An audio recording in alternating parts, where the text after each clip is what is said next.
All started on a humid Tuesday morning, the kind where the air hangs heavy and every sound seems sharper than it should be. I was sipping my coffee, watching the steam curl lazily into the air, when I noticed a white envelope tucked under my front door mat. No stamp, no friendly handwriting, just a blocky printed label that made my stomach knot before I even picked it up. Notice of violation, those were the first words I saw, bolded in that passive-aggressive HOA way that makes you feel like you've committed a crime before you've even read the details. The letter said that my dog, Charlie, a 3-year-old golden retriever with the personality of sunshine, had been reported multiple times for excessive and disruptive barking. I actually laughed at first. Charlie? Sure, he barked when the mailman came, or when a squirrel dared to trespass on our lawn, but he wasn't a problem dog. Then I saw the fine amount, $2.50 for the first offense, with escalating penalties for continued non-compliance. My laugh died in my throat. I looked over at Charlie, who was sprawled on his back on the couch, paws twitching in a dream, probably chasing that same squirrel he barked at yesterday. He opened one eye and thumped his tail when he saw me staring at him, clearly oblivious to the bureaucratic storm heading our way. The HOA president, Mrs. Dolores Pritchard, was behind this. I was sure of it. She had a thing about maintaining the neighborhood's peace and tranquility, which in her mind meant micromanaging every lawn, mailbox, and flower bed.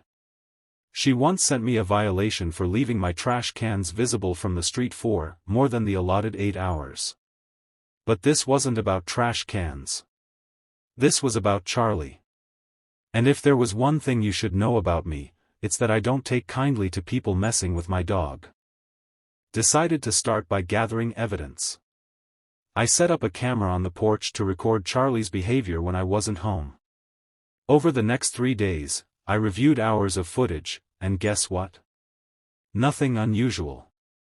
A bark here and there, sure, but no constant noise, no nuisance. So why the sudden letter? I got my answer that Friday when I was mowing my lawn. Mrs. Pritchard herself waddled over, her floral sun hat bobbing with each step, holding what looked suspiciously like a clipboard. She smiled, but it was the kind of smile you give when you're about to scold a child. "Good afternoon, James," she said sweetly. "I wanted to remind you that our community values peace, and several residents have expressed concern over, well, the racket your animal has been making." "Racket?" I repeated, shutting off the mower. "Charlie's not a problem. I have video proof if you'd like to see." "Oh, I'm sure your videos are very creative," she interrupted. "But we rely on the community's feedback. It's not just me who's noticed." Her eyes flickered toward Mr. Thompson across the street, who was trimming his hedges and pretending not to eavesdrop. He gave me a quick, guilty glance before focusing on his shears. I realized then that this wasn't about noise. This was about control. Mrs. Pritchard was the kind of person who thrived on bending people to her will, and she'd decided I was next. That's when the idea hit me, not just to prove her wrong, but to make her regret ever picking this fight. If she thought Charlie was loud now, oh, she hadn't heard anything yet. It was just past dawn when I first heard the letter slide through the slot in my front door. Not the soft shuffle of a friendly neighbor's note, but the sharp slap of official paper against the hardwood floor. I was halfway through my first coffee, still wearing the same hoodie I'd slept in, when I bent down and saw the envelope, thin, white, and stamped with the ominous emblem of our HOA in dark navy ink. I didn't even need to open it to feel my blood pressure rise. My dog, Max, was sprawled across the couch, still half asleep, one ear flicking lazily toward me. He was a big, lovable golden retriever with the temperament of a saint and the loyalty of a shadow. I'd had him for 4 years, through breakups, job changes, and a move into this pristine little cul-de-sac the HOA loved to parade in their brochures. But when I tore open that letter and read the first line, my jaw tightened. "This is a formal notice regarding excessive noise caused by your pet." I read it twice. Excessive noise? Max? Sure, he barked, he wasn't mute. But he barked when the mail came, when a squirrel dared cross the fence, or when a stranger lingered too long near our driveway. That wasn't noise. That was being a dog. The letter went on about disturbing the peace, multiple complaints from residents, and the possibility of fines escalating if the issue persisted. I could almost hear the smug tone of our HOA president, Linda, as I read it. Linda was the kind of woman who treated bylaws like sacred scripture and wielded her clipboard like a sword. I glanced at Max. He was now watching me, head tilted, tail thumping softly against the cushion as if to say, "What's up, human?" "You're too loud, apparently," I muttered. His tail wagged harder, oblivious to the bureaucratic storm brewing. Over the next few days, I kept my ears open. Max barked maybe twice in 24 hours. Once at the delivery guy, and once when a neighbor's cat strutted through the yard like it paid the mortgage. Both times, I told him to quiet down, and he did. So where were these multiple complaints coming from? By the end of the week, I had my answer. I was walking Max along the sidewalk when I overheard Linda's voice drifting from her porch. She was in mid-conversation with another board member, a wiry man named Ted, who had a permanent scowl etched into his face. "Yes, I've had several people mention it," Linda was saying. "That dog barks at all hours. Completely unacceptable. I'm going to push for action at the next meeting." Ted nodded like he'd been personally traumatized by canine sound waves. I stood there for a second, processing the absurdity. Then, something inside me snapped. If they wanted to call my dog too loud, fine. But I wasn't going to shrink back, muzzle Max, or live in fear of another passive-aggressive letter. No, if they wanted noise, I'd give them noise. That's when the idea started forming. Max was smart, smarter than most people gave him credit for. He already knew a bunch of commands: sit, stay, shake, roll over. And I'd read somewhere that dogs could be trained to bark on command just as easily as they could be trained to stop. If I could teach Max to bark on cue, precisely when I wanted, well, let's just say the HOA might start rethinking their priorities. The training started that weekend. I stocked up on treats, grabbed a clicker, and cleared the living room floor. "Max," I said, holding a treat in one hand. "Speak." He tilted his head. "No bark." I clapped my hands, made a little noise, and repeated, "Speak." This time, he let out a curious woof, and I immediately clicked the clicker and gave him the treat. His eyes lit up. "Oh, I get it now." His eyes lit up. "Oh, I get it now." Within an hour, he was barking on command like it was his new favorite party trick. Short barks, long barks, he was experimenting, enjoying the attention. By the end of the day, I could make him bark 10 times in a row just by saying the word. And that's when the real fun began. It started with a letter. Not a polite, neighborly note slipped into my mailbox. No, this was official. The kind of envelope with that pretentious golden HOA logo stamped in the top left corner, like they were some federal agency instead of a group of retirees with too much time and too little empathy. I remember standing in my driveway that morning, coffee in one hand, this paper in the other, the summer sun already baking the asphalt. My dog, Max, sat beside me, a 90-pound golden retriever with a tail that wagged like a metronome set to "Joy." He was panting in the heat, not a care in the world. I tore the letter open. The words hit me like a punch in the gut. "Your dog's barking has been reported as a noise disturbance. Failure to address this issue within 14 days will result in fines, legal action, and possible removal of the animal." Max tilted his head at me, like even he couldn't believe it. My blood boiled. First of all, Max wasn't some non-stop barker. Sure, he barked when the mail came, when squirrels invaded his yard, or when the neighbor's cat strutted by like it owned the place. But disturbance? Give me a break. This was the same HOA that had fined me $50 for leaving my trash can at the curb too early one morning, when it was literally trash day. I knew right then this wasn't just about noise. This was about control. Power. And if they thought they could bully me into silencing Max, they had no idea who they were dealing with. The first thing I did was talk to my neighbors, the ones who weren't part of the HOA board. Mrs. Rivera from across the street? She laughed out loud when I told her. Max? Too loud? Honey, I can't even hear him over Carl's leaf blower at 7 a.m. Exactly. This complaint wasn't about volume. It was personal. But instead of marching into the HOA meeting and losing my cool, I decided to get creative. And by creative, I mean, petty. The kind of petty that tastes like sweet revenge but looks completely innocent on paper. I spent the next 2 weeks training Max, not to stop barking, but to bark on command. We practiced in the yard, in the house, in the garage. I'd say, speak, and Max would let out a deep, proud woof. Then I'd toss him a treat. Over and over until he nailed it. And here's the kicker, I also taught him to bark whenever I said certain words. Words that I knew would come up in normal conversations with HOA members. Like HOA. Like rule. Like fine. By the end of week 2, Max was a barking machine, but only when I wanted him to be. The day of the HOA's noise inspection, yes, they actually scheduled one, I was ready. 2 board members, clipboard in hand, showed up at my gate.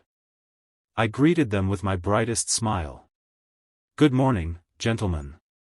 Lovely day for some HOA business, huh? Woof. Max barked from behind me, tail wagging. Oh, don't mind him, I said sweetly. He just loves when we talk about the HOA. Their eyes narrowed. They walked around the yard, making notes, trying to catch Max misbehaving. I kept chatting, sprinkling in trigger words like breadcrumbs. Yeah, I know the HOA has a lot of rules to enforce. Woof. And if we don't follow them, I hear there can be big fines. Woof. It's all about keeping the neighborhood looking perfect, right? Woof. By the time they left, one of them was visibly frustrated. They couldn't write me up, after all, Max wasn't barking randomly. He was literally responding to me. What they didn't know was that this was only phase 1 of my plan. It started with the letter. A crisp, cream-colored envelope slid halfway under my front door, the HOA's logo embossed in pretentious gold at the top. No name, no warmth, just my address typed in sterile black ink. I already knew it wouldn't be good news, HOA letters never were. Inside, the words were cold and clipped. Due to repeated noise complaints, you are required to take immediate corrective action regarding your dog's barking. Failure to comply will result in daily fines. I looked down at Max. My 6-year-old German Shepherd sat obediently beside me, amber eyes wide, tail sweeping across the floor in slow, steady arcs. He didn't even bark often, not unless the mailman came by or a squirrel dared to cross the front lawn. But apparently, that was enough for the self-appointed emperors of Maplewood Estates. I sighed, crumpling the letter in my fist. Guess they've got nothing better to do, huh, Max? He tilted his head, the way dogs do when they're trying to understand human nonsense. I knew exactly who was behind this. Margaret, HOA board president, neighborhood gossip factory, and self-declared guardian of community standards. She was the kind of person who took pictures of your recycling bin if you put it out 5 minutes early. She probably kept a stopwatch in her robe pocket for timing lawn mowing sessions. And now she had her sights set on my dog. I'd seen her peeking through her lace curtains every time Max barked, scribbling notes on a little pad. I could practically hear her muttering to herself, unacceptable. Disruptive. Against the rules. I wasn't going to just roll over. It began as a petty thought, the kind you almost laugh at before brushing off. But that night, lying awake in bed, I kept replaying her smug expression in my head. If they wanted to say Max was too loud, maybe I could give them a real reason to complain. It wasn't about Max anymore. It was about principle. About standing up to people who thought they could control every aspect of your life because they'd been handed a clipboard and a title. So the next morning, I started training Max differently. Max already knew the basic commands: sit, stay, fetch. But I added a new one: speak. At first, he just looked at me blankly. So I coaxed him with treats, praising every woof like it was the greatest performance in canine history. In 2 days, he was barking on command. By the end of the week, he'd mastered volume and rhythm. But here's the thing, I didn't just teach him to bark. I taught him to bark musically. 2 sharp barks, 1 long howl. Then a pause. Then repeat. It sounded almost like Morse code. And oh, did I have plans for that. The first test came on Saturday morning. Maplewood Estates was a sanctuary of weekend silence, lawns perfectly trimmed, coffee mugs steaming on porches, and the faint hum of expensive cars heading to yoga class. I waited until I saw Margaret emerge from her house in her pink velour tracksuit, clutching her travel mug like it contained the secrets of the universe. I stood in my driveway. Speak, Max. He launched into his new routine: 2 short barks, 1 long howl, pause, repeat. His voice carried across the perfectly manicured hedges, echoing off the HOA's prized fountain at the cul-de-sac center. Margaret froze, eyes narrowing. I'd seen her peeking through her lace curtains every time Max barked, scribbling notes on a little pad. I could practically hear her muttering to herself, unacceptable. Disruptive.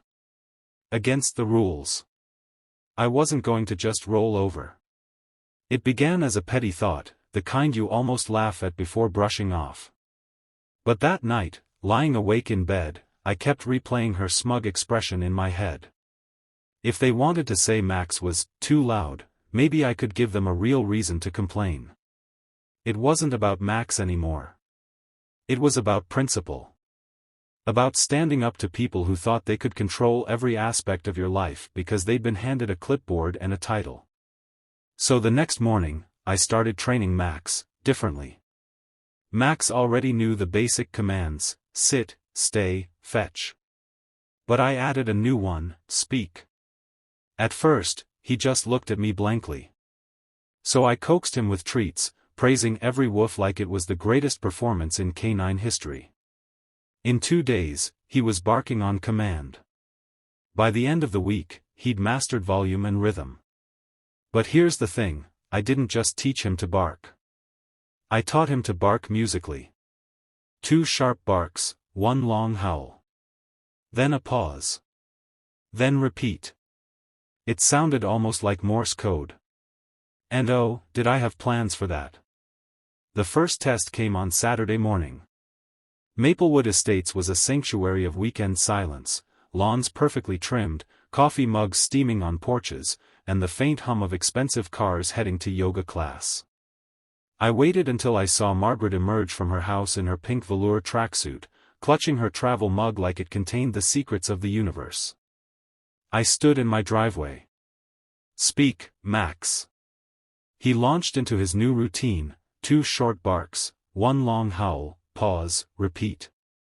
His voice carried across the perfectly manicured hedges, echoing off the HOA's prized fountain at the cul-de-sac center. Margaret froze, eyes narrowing. She disappeared into her house, and 2 minutes later, I heard the faint click of her phone camera from behind her curtains. I waved. The letter came on Monday. This time, the language was sharper. Your dog's barking has become a deliberate nuisance. This is your second warning. Further violations will result in fines and potential legal action. I laughed. Actually laughed out loud. They'd fallen right into it.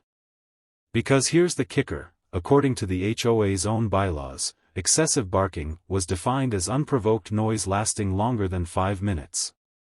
But Max's little performances? They were provoked. By me. And they lasted exactly 4 minutes and 55 seconds. I'd timed them. They had no legal standing. It started with a letter. Not the kind you frame or tuck away in a scrapbook, but the type that arrives in a plain white envelope, with the HOA logo stamped in the corner like a cold seal of judgment. The kind that smells faintly of toner and arrogance.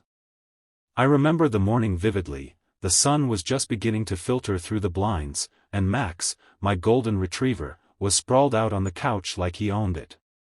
He wasn't barking. He wasn't whining. He was simply breathing in that deep, contented way dogs do when they know they're safe. I sipped my coffee, shuffled through the mail, and then, there it was. A notice of violation, bold, capitalized, as if they were announcing a war crime. My crime? Apparently, Max was too loud. It started with a letter. Not the kind you frame or tuck away in a scrapbook, but the type that arrives in a plain white envelope, with the HOA logo stamped in the corner like a cold seal of judgment. The kind that smells faintly of toner and arrogance.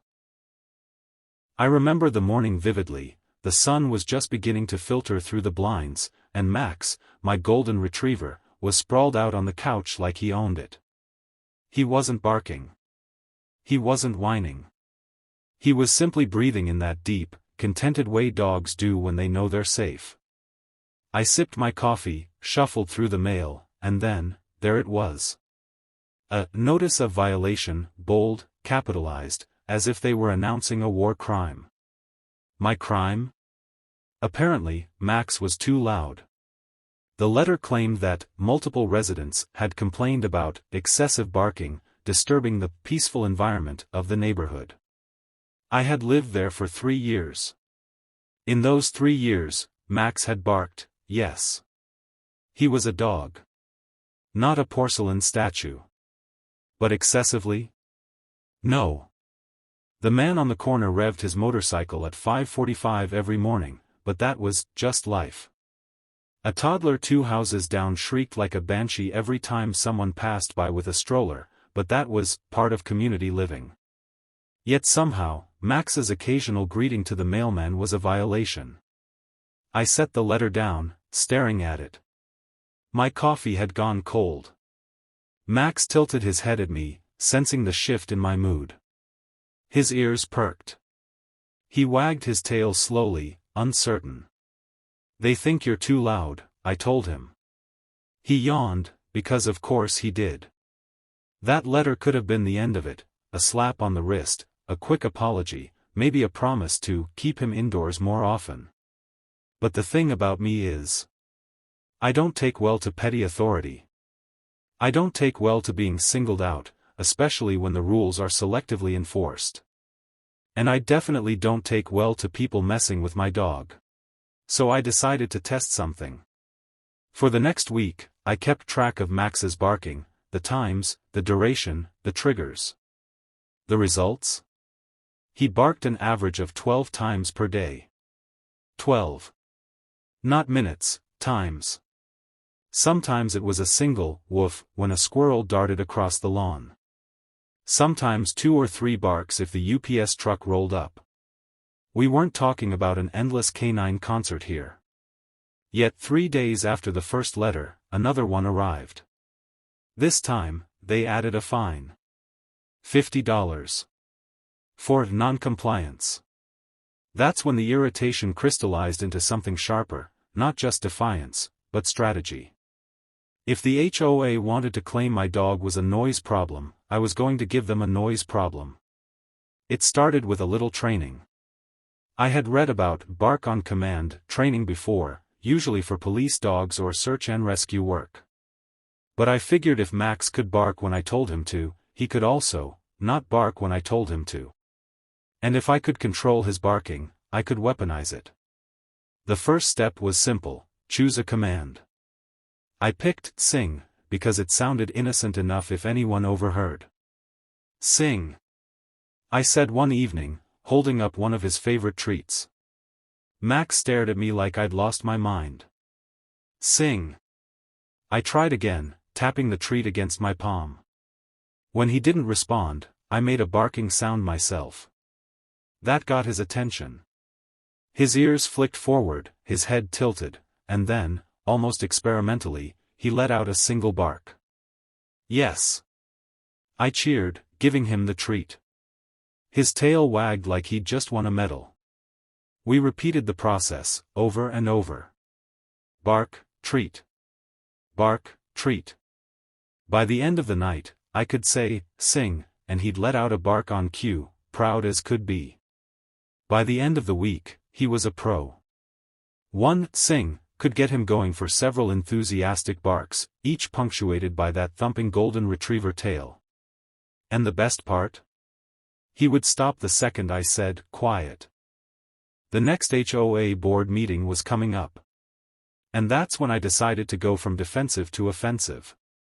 I'll never forget walking into that community hall, the folding chairs arranged in neat rows, the faint smell of stale coffee and copy paper, the board members sitting at their long table with smug expressions like they were presiding over a high court.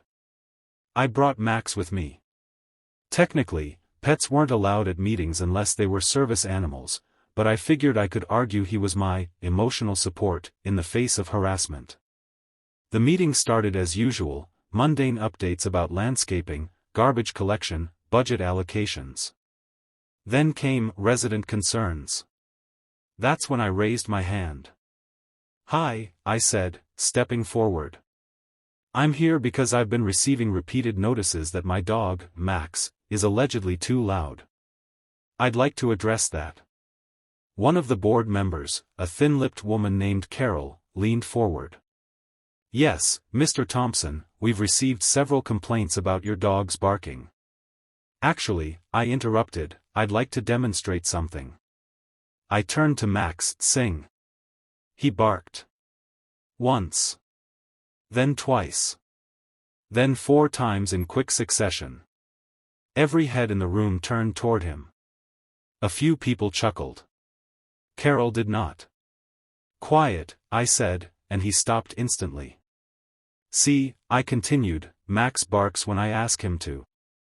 Which means, if he barks at other times, it's probably because someone's on my property.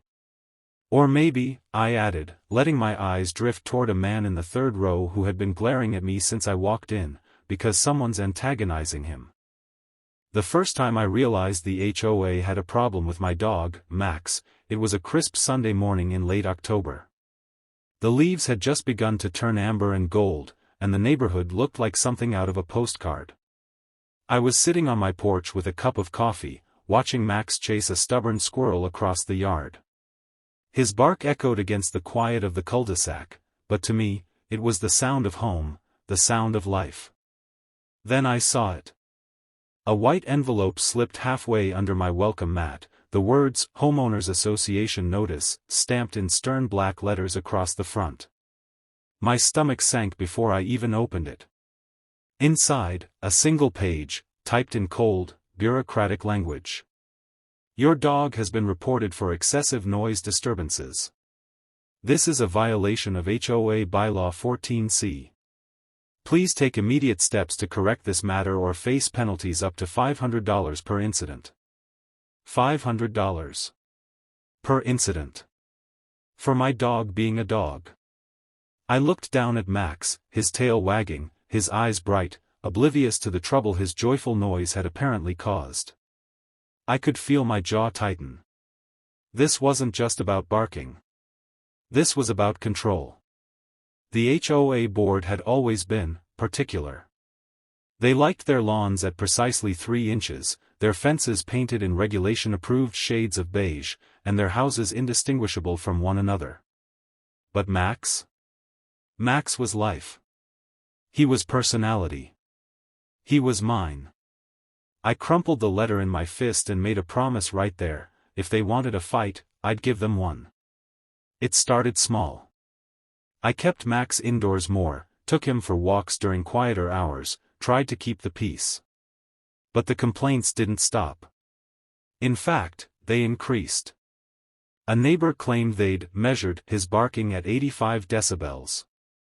Someone else swore he barked for hours on end, which was impossible. I worked from home and was with him most of the day. Every notice felt more hostile than the last. The HOA president, a man named Harold Green, made it clear during a friendly conversation that if I couldn't get Max under control, I might have to consider rehoming him. That was the moment the game changed. I wasn't going to silence Max. If anything, I was going to make sure his voice was heard louder than ever, but on my terms. I began researching dog training techniques, not the kind to stop barking, but the kind to control it. Positive reinforcement. Clicker training. Vocal cue association. Within a week, Max knew that when I said, "Speak," he'd let out a proud, single bark. When I said, "Again," he'd follow up. It became our game. His barks were no longer random, they were deliberate, timed, and precise. Then, one Friday afternoon, when Harold happened to be pruning his front hedges, I gave Max his first public demonstration. I stood on my porch, smiled at Harold, and said, "Speak." Max barked. Again. Max barked again. 10 times in a row, perfectly spaced. Harold's hedge trimmer stopped mid-air. His face flushed red. "You're mocking the HOA rules," he shouted. I took a sip of my coffee.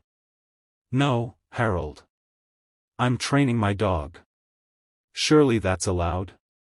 Over the next week, Max's repertoire expanded.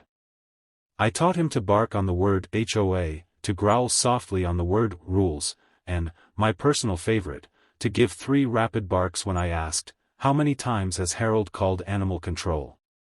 Word spread quickly. Kids from down the street started coming by to watch Max's performances. Someone filmed him on their phone and uploaded it to social media. The video went viral in our little town. Dog claps back at HOA racked up thousands of views overnight. The HOA's complaints reached a fever pitch, but they had a problem. Max wasn't breaking any rules anymore. He wasn't excessively barking, he was performing on cue, for limited periods, and the law was on my side. But Harold wasn't the type to back down quietly. It all started on one of those mornings where everything feels ordinary, birds chirping, sunlight spilling lazily across my lawn, and Max, my golden retriever, stretched out on the porch like he owned the place. Max wasn't just a pet, he was my best friend, my daily dose of joy, and the only one who seemed to truly understand the unspoken rhythm of my days. He was gentle, loyal, and sure, he barked sometimes, but never in a way that could drive a sane person up a wall. At least, that's what I thought.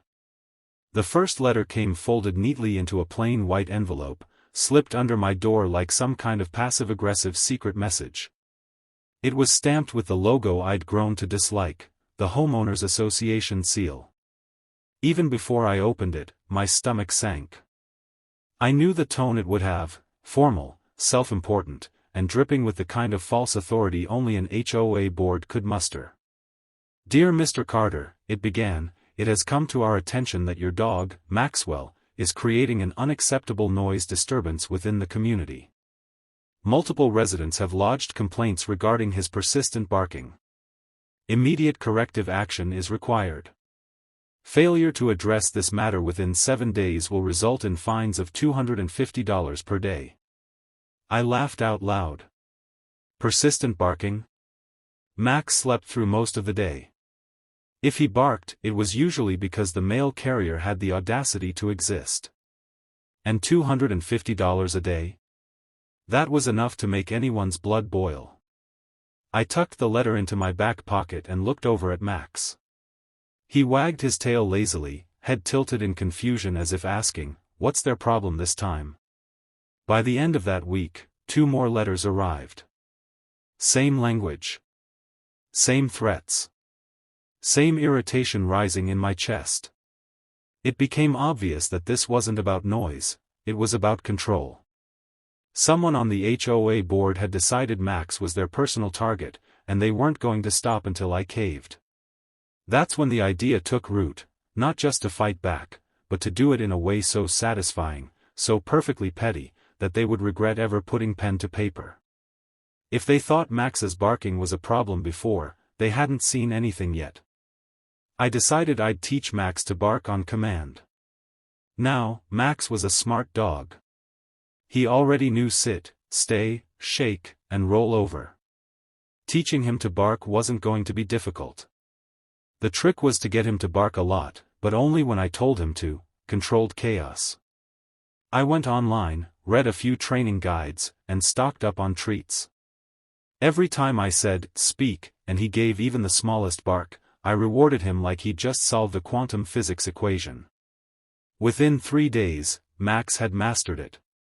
And when I said mastered, I meant performed with Broadway-level drama. He could bark short, sharp bursts, long drawn-out howls, even playful, rough patterns. It was glorious. The first test run was a Saturday morning. I knew the HOA board chair, Mrs. Henderson, liked to host her little garden club meetings on her porch around 9 a.m. I timed it perfectly, walked Max past her house, gave the signal, and let the symphony begin. Max barked like a canine opera singer. The garden club ladies froze mid-sip of their tea, glaring over their sunglasses. "Oh, sorry," I called out cheerfully. "We're just practicing his obedience skills." But it didn't stop there. For the next 2 weeks, I scheduled Max's barking sessions like clockwork, whenever I saw an HOA board member out and about, whenever they had guests over, and especially whenever they were trying to run their precious monthly meetings. I didn't even have to be obvious. I'd just sit in my yard with Max, toss him a treat, and let the barking roll across the neighborhood like an unstoppable wave. The letters kept coming. They threatened bigger fines, legal action, and even removal of the animal from the property if I didn't comply. That's when I hit them with the real power move. I filed a complaint of my own. Turns out, the HOA's bylaws had no official decibel limit for pets.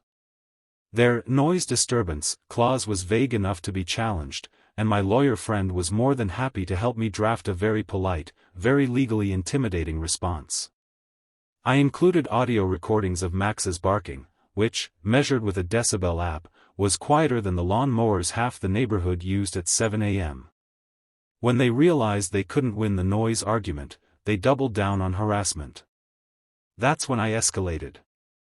It all started on a crisp autumn morning, the kind where the air feels sharp enough to wake you up better than any coffee ever could.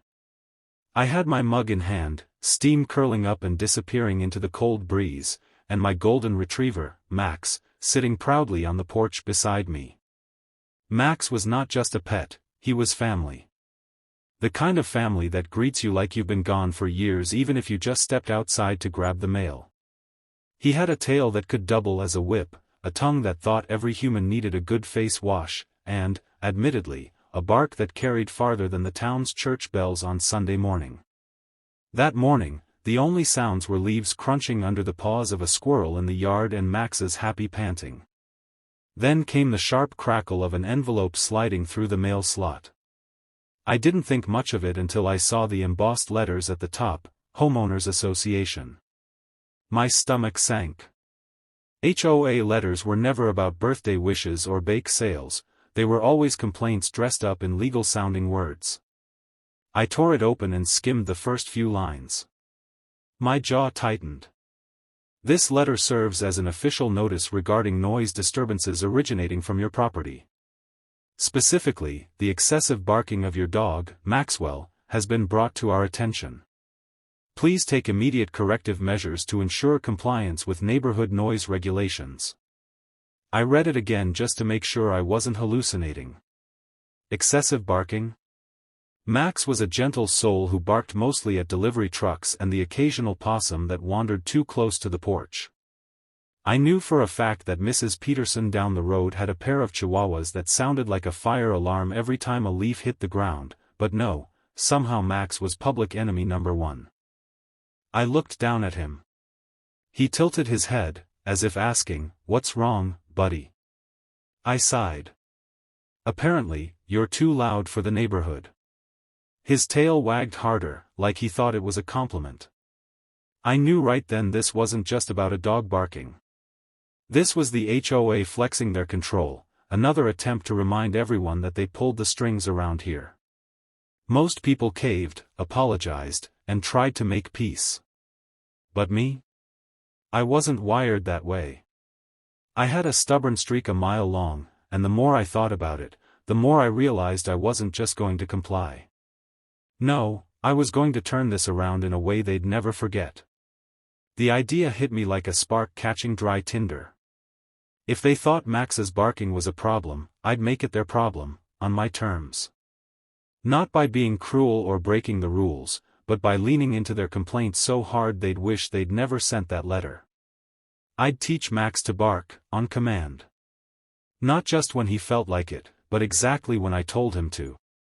And not just one bark, a full, theatrical performance. From that morning forward, our mission was set. I cleared my schedule, stocked up on treats, and transformed my backyard into a canine training ground. Max, bless his heart, thought it was the best game ever invented. I started with simple commands: speak for a single bark, encore for 2, concert for a whole string of them. He picked it up faster than I expected, like he'd been waiting for me to figure out this trick all along. The day the HOA finally surrendered, it wasn't with a bang, it was with silence. Not the fake, brittle silence they had tried to impose on me and Buddy, but the kind of quiet that comes when everyone knows the fight is over. Over the next few weeks, neighbors I barely knew started smiling and waving when I passed. Some even admitted they had been quietly rooting for me the whole time. My little act of defiance had turned into a community victory, proof that the HOA's bullying could be beaten if you stood your ground. Buddy, well, he still barks on command. Only now, the command isn't just for fun, it's a reminder. A reminder that sometimes the best way to shut down unfair rules is to make just enough noise that no one can ignore you. The war was over. But the legend of the too loud dog was just getting started. They sent me an official letter, not their usual smug, passive-aggressive, compliance notice, but a formal statement saying the noise complaint had been resolved. Resolved. Just like that. No apology, no acknowledgement of the weeks of harassment, no mention of the ridiculous hearings. But it didn't matter. Everyone in the neighborhood already knew who had won. Buddy and I walked past the HOA president's house that evening. He was out front, watering his pristine lawn, pretending not to see me. Buddy, of course, gave him the happiest, most deliberately loud bark I'd ever heard. The president froze, jaw tight, then turned his back and walked inside without a word. The funniest part?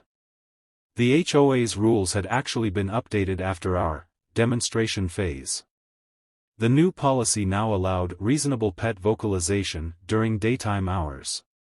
They basically legalized Buddy's bark because they couldn't stop it.